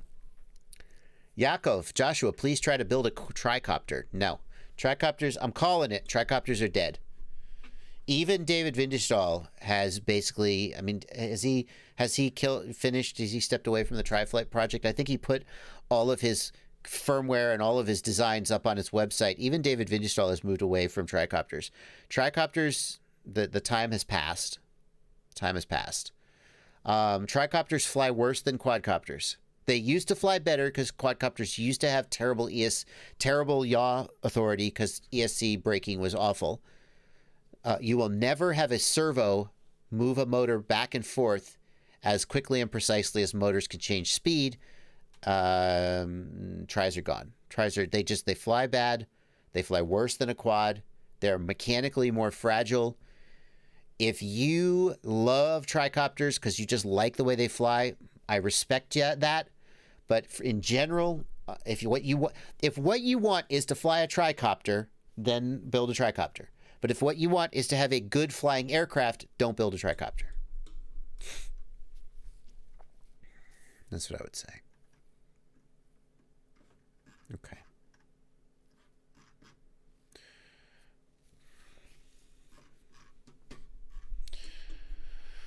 That's it. We're caught up. We're done. Eric Dunlap, did you say you bought a lot of 4S or 6S packs? Eric, I the last time I bought packs, which to be fair was over a year ago, I went with 4S. 4S is a little bit less likely to pop the ESC because ESCs today are all rated for 6S, mostly. So if you run a 6S rated ESC on 4S, you got a little bit more headroom before you blow the FETs. 6S can be a little bit harder to tune. You can get just a little bit more likely to have mid-throttle oscillations or something on 6S because of the increased electrical noise. So I went 4S. 6S does have an advantage in terms of performance, but I think it's maybe 10 or 15%. And to me, the complexity, the additional downsides were not really much worth it for me. What are you showing me here, Squishy? What are you showing me? You posted that video before, Squishy. What is that? before I talk about it on stream, tell me what it is. Jesse Stanley. Jesse Stanley, oh man, I want to answer newbie questions, but I don't want to keep answering the same question again and again and again. As someone new to the hobby who's buying their first set of gear, would you recommend DJI over Fat Sharks? Chat, what's my answer to that? Let me let the chat take that one. How you doing? 6S is not dead, 661 FPV. In fact, if you look at the sales of my... I'm really shocked too. If you look at the sales of my beginner build kit, my $250 Xylo beginner build kit, the 6S one sold faster than the 4S, which means that even rank beginners who are building their first quadcopter are going 6S. Most people seem to be going 6S, and I probably should too, but I went 4S. Anyway.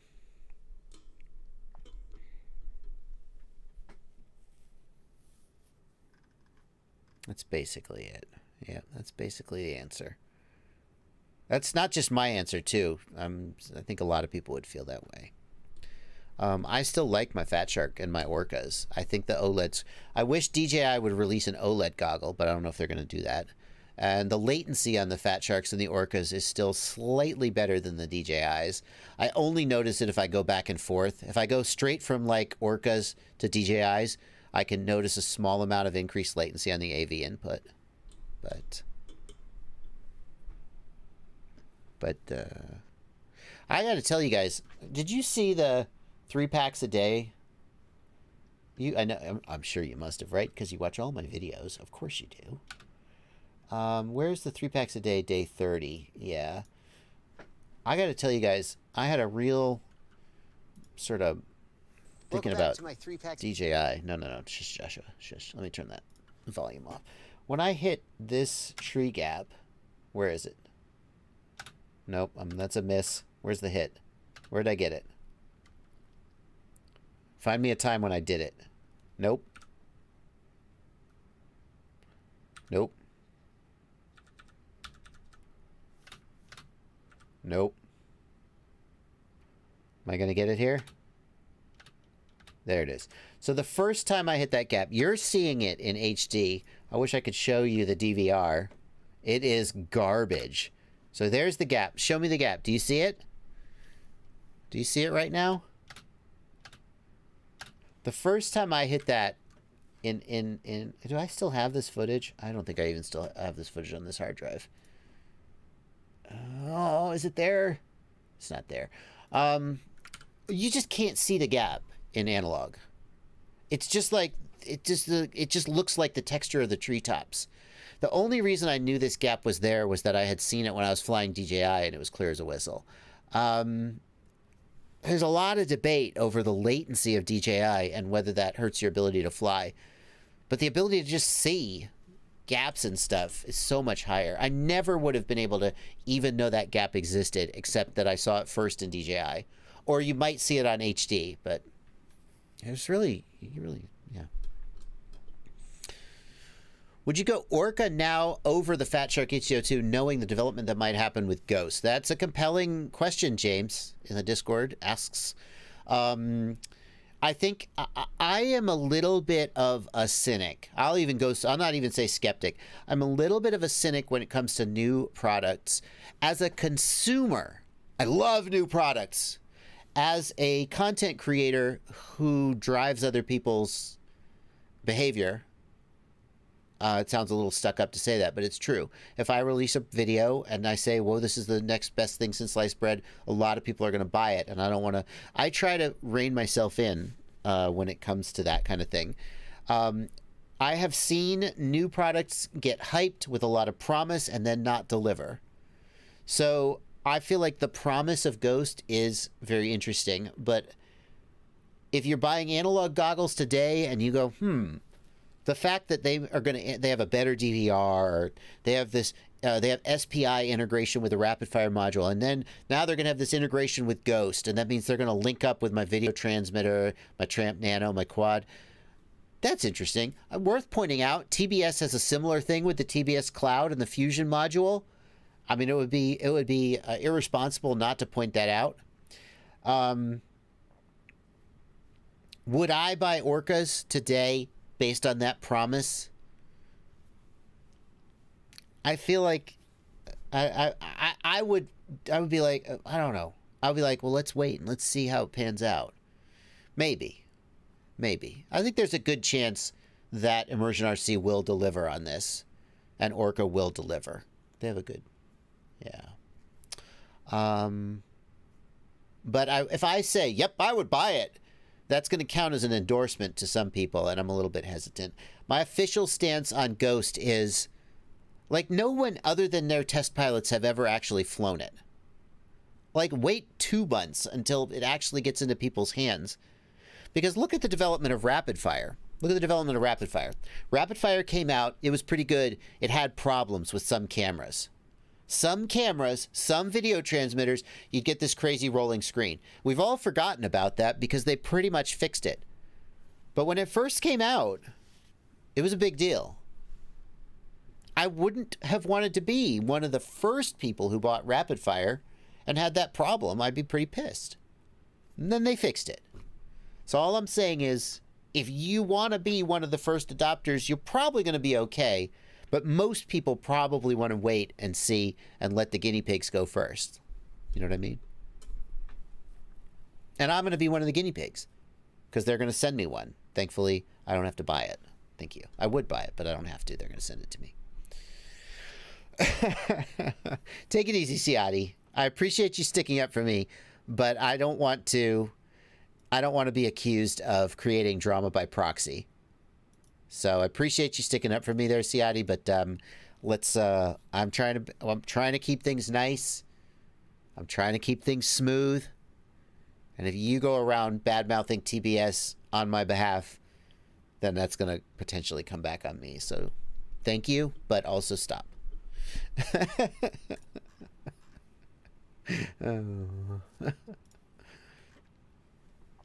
Schleppnat. I hope that's not a swear word in German. Thank you for €5. Is it technically possible to use DJI goggles in the simulator with digital input via USB-C? Schleppnat, the DJI goggles have the ability to output a video stream via USB-C. It is not HDMI over USB-C. It is a H.264 or something stream. USB-C is just a digital interface. So in theory, you could have some kind of HDMI to USB-C adapter, but there's no indication that DJI is ever going to actually do that. So I would not count on that. Anything is possible, but I don't think there's any indication that they're interested in doing that.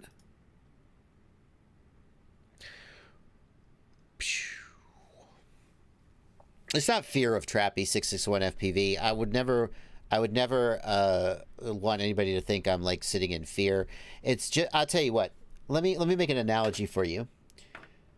There's a certain stage in people's life when they buck up to every challenge and they go, "You can't talk to me like that. You are now my enemy." And then you get to a point in your life when you realize that fighting with every single person who pisses you off is not a great way to live. At least some people do. I did. And you go, you know what? Everybody's going to be better off if we just... it's like mom and dad. Mom and dad have a divorce. Mom and dad could spend the next 10 years telling the kids how much the other one is a piece of shit. Everybody's going to be miserable. Or mom and dad can go, "Look, we're getting a divorce. We don't like each other. I think you're a piece of shit, but we're going to still do Christmas. We're going to be nice to each other."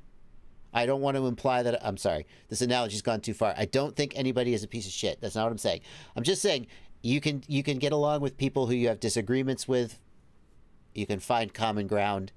And it's usually better for everybody when people are getting along. And that's the perspective I have about it. So... we could just burn the whole town to the ground in an effort to get at each other, or we can build a town.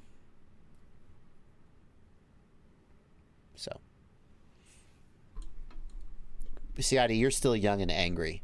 You are extremely angry, and I don't say that with any judgment. I've seen your Facebook posts, Ziadi. You are angry and you are spoiling for a fight. I respect that. I appreciate that. That needs somebody out there has to go, you know, and do that. And you're that person. I'm not telling you not to do that. I'm just saying don't do it in my name. In this specific instance. Thank you. Yeah.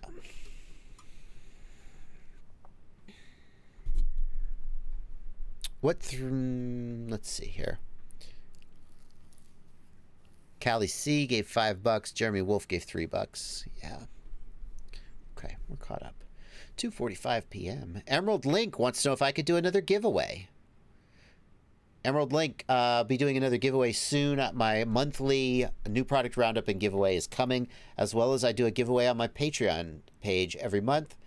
You can see some of the stuff. Oh, it's behind me. Some of the stuff I'm giving away this month on my Patreon is behind me. Not the Beast class, but I got a quadcopter over there. Not a Gep RC. It's a different one. I got a camera. I think I'm going to give away that PowerPlay DVR that I've got. PowerPlay is a great DVR, but it doesn't record audio without a mod. I have another DVR I use that records audio that I prefer. So, yep, I will be doing another giveaway soon, very soon. Drone Racer says I'd nuke the place. I mean, it's ultimately self-destructive. That's the thing that I feel. It is ultimately, if it becomes self-destructive to try to take out your enemy, then it's not worth it. It's not worth it. Yeah, it's not worth it. And the other thing, yeah, anyway, it's not worth it. I mean, there is a point where you have to draw a line and have principles and standards. But there's a point where it's not freaking worth it. And you have to know where that point is.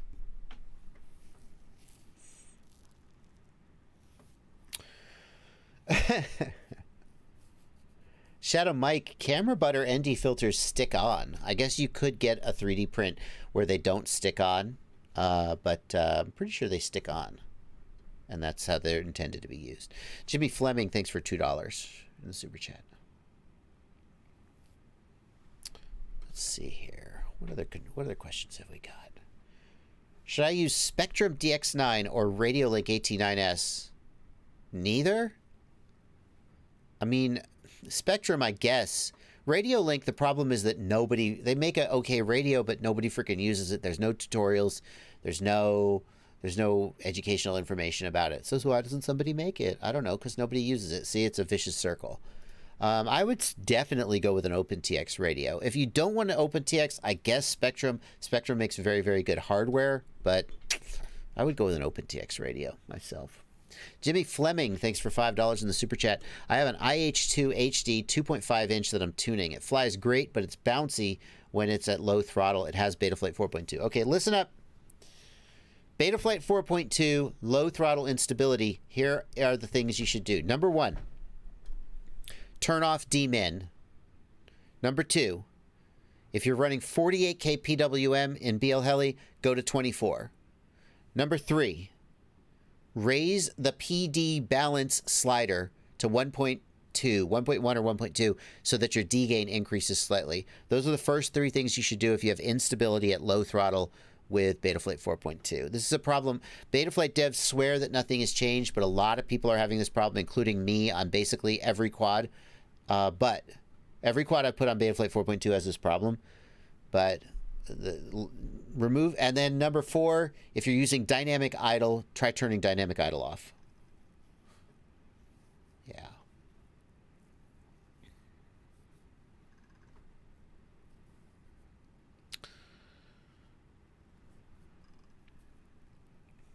Okay.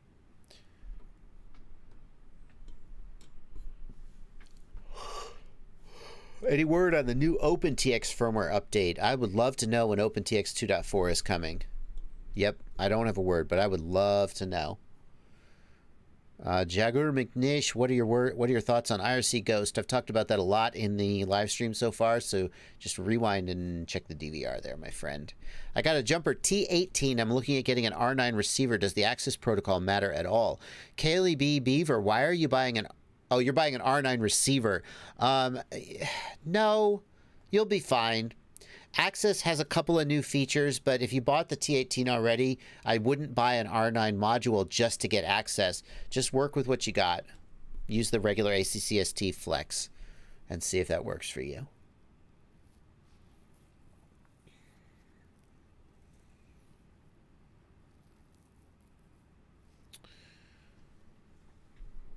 Why change PD balance with low throttle issues? Maintain PD balance always once you find it. The point is, it's Blenty, the point is that you're getting low throttle instability because like by raising the D gains by about 20%, you increase the stability at low throttle. It makes the PID controller spin the motors up just a little more aggressively. I know what you're saying, that PD balance should be based on bounce back, but I'm just telling you what's fixed it for me in a lot of cases. And that's also in the wiki. I didn't make that up. It's in the Betaflight wiki. If you have low throttle instability or wobbles, that's one of the things they suggest doing. Notice it's not the first thing I suggest. But a higher D gain, a little bit higher D gain will help with the low throttle instability in a lot of cases. I don't know. I'm just saying what's worked. Burn DSC, nothing happened with TBS. Me and TBS are on perfectly good terms, and that's the way I like it.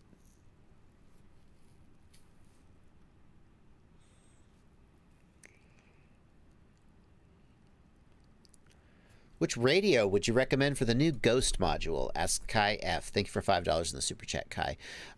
So I think we can expect that if you want the lowest latency possible, which that's the whole reason you're buying a technology like this, is low latency. That's one of the reasons. So radios that require an inverter mod to work with Crossfire, like the QX7 or the Horus X10, those I think I would stay away from, because I think you're going to have the same problem. The same problem that makes Crossfire not work at the highest speed also will make Ghost not work at the highest speed. That's my expectation. I don't see any indication that FreeSky is trying to lock out Ghost the way that they're trying to lock out Crossfire. That may change in the future, but Ghost is, I mean, they have a light module that works on the FreeSky light module bay, so maybe a FreeSky radio would be an okay choice. Personally, the Radiomaster TX16S seems like the go-to radio for me right now.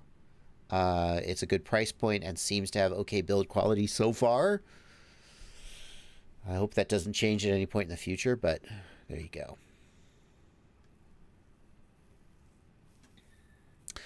Adam Antipop says, the inverter mod is so simple. I did it last night in 20 minutes.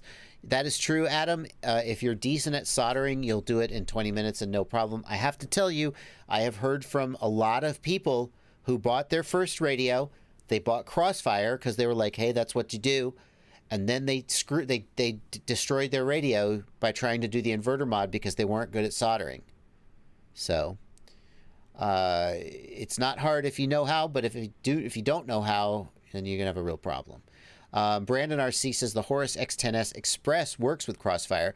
That's what I'm hearing, that the new radios, the X10S Express and the QX7 Access radio, don't need the inverter mod. I can't confirm that, but that's what I've heard something. Joseph S. PD balance slider changed in Betaflight 4.2. The PD balance slider in 4.1 used to change P and leave D alone.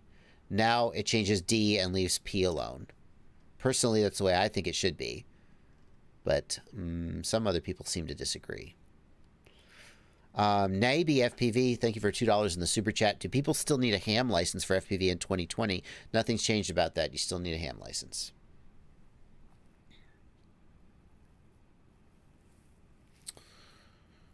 Should I stick with my jumper T16 that started having issues? I mean, it depends on the issues you're having. If you haven't done the ribbon cable upgrade, the ribbon cable upgrade is free It's basically free, and it's definitely worth doing and may solve all your issues, in which case the T16 is still a great radio.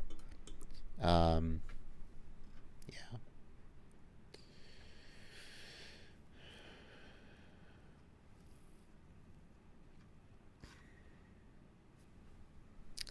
Do you need a ham license for DJI? Asks Ven Live. DJI is FCC Part 15 certified, so you do not need a ham license to use DJI. However, only 3 of the channels are Part 15 certified. The other channels are not. Maybe 4. So you have to look in the DJI manual, and they will tell you which. I don't remember them off the top of my head. Yeah. But you can fly DJI without a ham license legally. All right. Well, it's 5 minutes till the end of the stream. I really appreciate you guys coming out and watching. I hope you've had a good time. I've had a good time hanging out with you during the stream. We're going to go for another 5 minutes, and then Aaron Ciotti. Aaron. How can I say your name, Aaron Ciotti? So many people ask me, can you tell me how SEEOTI? Where is his stream? How can I say your name in such a way that... Wait a minute. I know. If only there were a way I could type it into the stream. Ha! Aaron Ciotti is going to be streaming at 3 p.m., or at least he usually does. Go ahead, post the link, Aaron. If you spam the chat, I definitely am not going to answer your question. Aaron Ciotti. Ciotti, you're going to be streaming today? Post a link, my friend. What are you doing in your stream? He's going to be coming on at 3 p.m. on his channel. He's going to post a link to his stream. Sunday Q&A. Sim Sunday. The new Micro King 2.0. He calls himself the Micro King. He might even have earned that. I don't know. The angry stream with Ciotti. Yeah, I'm here being reasonable. He'll go and be unreasonable.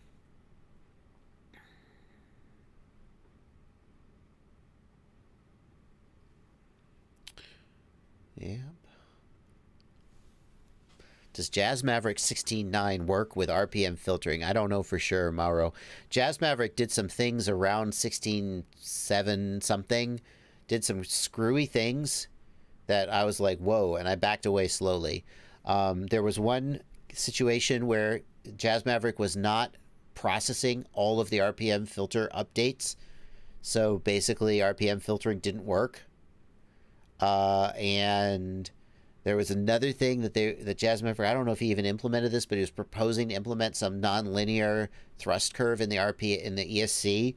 And I'm like, the ESC should not be doing that. The flight controller should do that. And I kind of was like, okay, I don't know. I backed away from it. And now JESC and BLHeli S 16.9, I believe, actually supports, BLHeli S, not Jazz Maverick, supports bidirectional 16.7.1. BLHeli S supports RPM filters on 16.7.1. So if you want to do RPM filtering on BLHeli S, JESC is still a fine choice.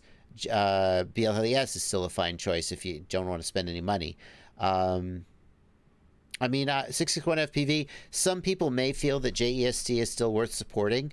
JESC was one of the proponents of 48K PWM. Does BLHeli S support 48K PWM? Yeah, I'm personally moved away from. I appreciate that Jazz Maverick released firmware for free when when JESC was charging for it. I think I support that move. I still feel like JESC is worth buying for some people, but other people don't want to do that. It's nice to have options. But now that BLHeli S supports it for free, and Jazz Maverick has done some kind of screwy things with the code, I feel like that would be my last choice. So. Oh my God. Stop it. I will never answer your question if you paste it 10 times in a row. I will never answer your question if you paste it 10 times in a row. I might miss it if you paste it once, but if you paste it 10 times in a row, I will never answer it. That's not how to do it. Jesus. Jesus. The thing is, you can always just freaking message me on Facebook and I'll answer your question. Jesus. 2:59 p.m. 2:59 p.m. 1 minute to the end of the stream. Thank you guys so much for coming out. I will be streaming again tomorrow at 8 p.m. And that is going to do it for this stream. I hope you guys have a great day. If the weather's nice there, get out and fly, or just stay in and watch Siadi's stream coming up at 3 p.m. Siadi, post that link a couple more times. That is going to do it for me, though. Happy flying, everybody. Have a good afternoon.